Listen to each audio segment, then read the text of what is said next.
Hunter वाली हिंदुस्तानियों के दिलों पर राज करने वाली ऑस्ट्रेलवी स्टंट वुमेन नादिया की कहानी मेरे बचपन की वाहिद सबसे यादगार आवाज अफरोज़ा नादिया की हुआ करती थी कि जिसमें पुरवकार अंदाज में घोड़े पर सवार जब वो सीन में नजर आती और फिजा में हाथ बुलंद करके कहती आइए।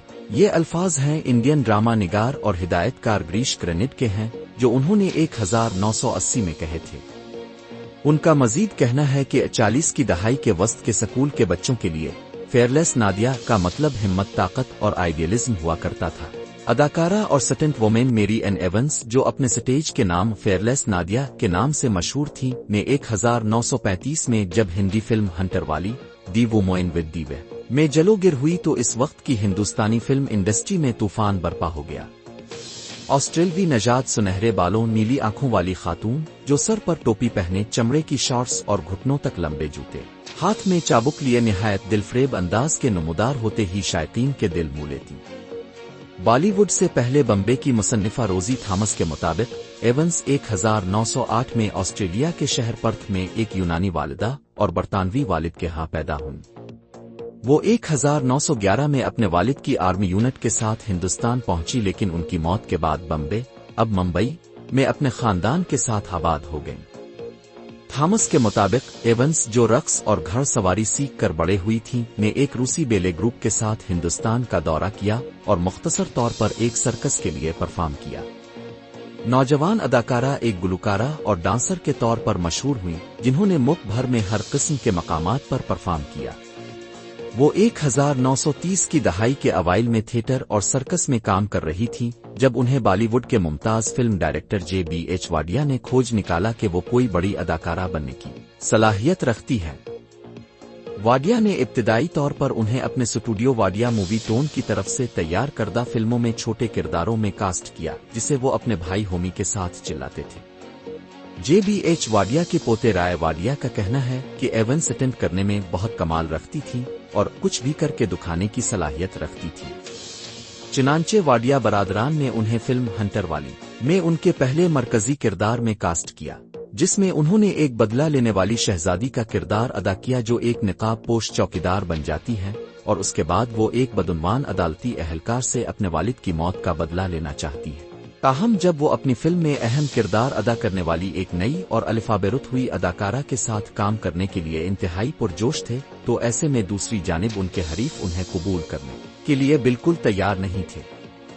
राय वाडिया कहते हैं कि फिल्म के फिनांसर्स इस बात से काफी खौफजदा थे कि ये पारसी भाई एक सुनहरे बालों, नीली आंखों और सफेद रंगत वाली खातून से एक फिल्म में काम करवाएंगे कि जहां वो गर्म पतलून और चमड़े की वास्कट पहने हुए थीं और एक कूड़ा उठाए हुए थीं और बुनियादी तौर पर उन तमाम बुरे लोगों को पीटती हुई दिखाई देंगी। और चुनांचे फनानसरस को एक जानिब रखते हुए वाडिया बरादरान ने खुद फिल्म रिलीज की।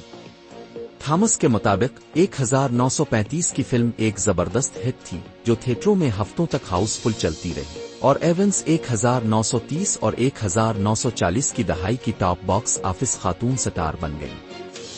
फिल्म की कामयाबी ने वाडिया मूवी टोन को भी एक स्टूडियो में तब्दील कर दिया जो शानदार स्टंट और थिएट्रिक्स वाली फिल्मों के लिए जाना जाता है। फिल्म हंटर वाली में इवन की मशहूर चीख आइए ये एक कैच फ्रेज बन गई।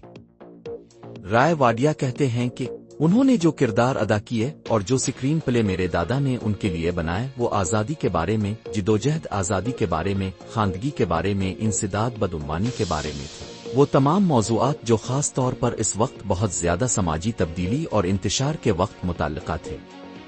हिंदुस्तान की आज़ादी की तहरीक इससे मुताल्लिक थे। थॉमस लिखते हैं कि अगरचे सख्त बरतानवी सेंसरशिप ने तहरीक आज़ादी के वाज़े हवालाजात से मना किया था, अदाकारा के स्टंट्स करने में महारत ने उनकी ऑन स्क्रीन शख्सियत को देखने वालों की तवज्जो का मरकज बनाया, लेकिन ये सब हमेशा से आसान नहीं था। कार्नेट के साथ 1980 को दिए जाने वाले एक इंटरव्यू में एवंस ने अपने फिल्मी कैरियर के अपने सबसे खौफनाक लम्हात में से एक के बारे में बात की। अदाकारा फिल्म जंगल की शहजादी 1942 में काम कर रही थीं कि जिसमें शेर के साथ उनका एक सीन था। वो कहती हैं कि हमने शूटिंग शुरू की और अचानक सुंदरी नामी शेरनी ने एक जबरदस्त धाड़ मारी और छलांग लगा दी। वो सीधी मेरे होमी के और हमारे फोटोग्राफर के सर के अलिफा ऊपर से छलांग लगाकर पिंजरे से बाहर निकल आई और पंजों के साथ ऐसे जंगले के साथ लटक गईं कि उनके जिस्म का आधा हिस्सा बाहर और आधा अंदर था। शेर ट्रेनर ने बिलाखिर उन्हें बगैर किसी नुकसान के बाहर निकाला।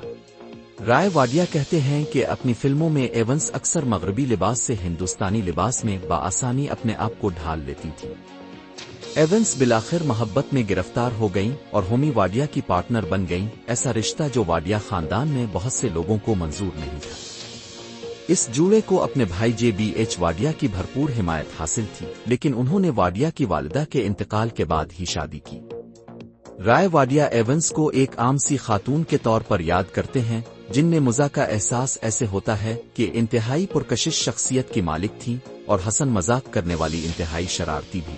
हर साल एवंस और होमी वाडिया जोहो में अपने बड़े खैमों में क्रिसमस पार्टी का इनेकाद करवाते थे, जहां फिल्म इंडस्ट्री के साथ ही खानदान के अफराद से लेकर दोस्तों तक सबका दिल बहलाया जाता और खूब पुरौनक महफिल होती। राय वाडिया याद करते हुए कहते हैं कि होमी सांता क्लास का लिबास जेब-तन करते और ड्रामाई अंदाज में अपना रूप धारते। इस फिल्मी जूड़े की औलाद नहीं थी, लेकिन होमी वाडिया ने साबिका रिश्ते से एवंस के बेटे को गोद लिया था। एवंस अपनी 88वीं सालगिरह के फौरन बाद 1996 में वफात पा गई। वो बॉलीवुड में मद्दाहों की जानिब से शदीद पसंदीदगी का दर्जा हासिल करने वाली शायद पहली गैर मुल्की खातून थीं।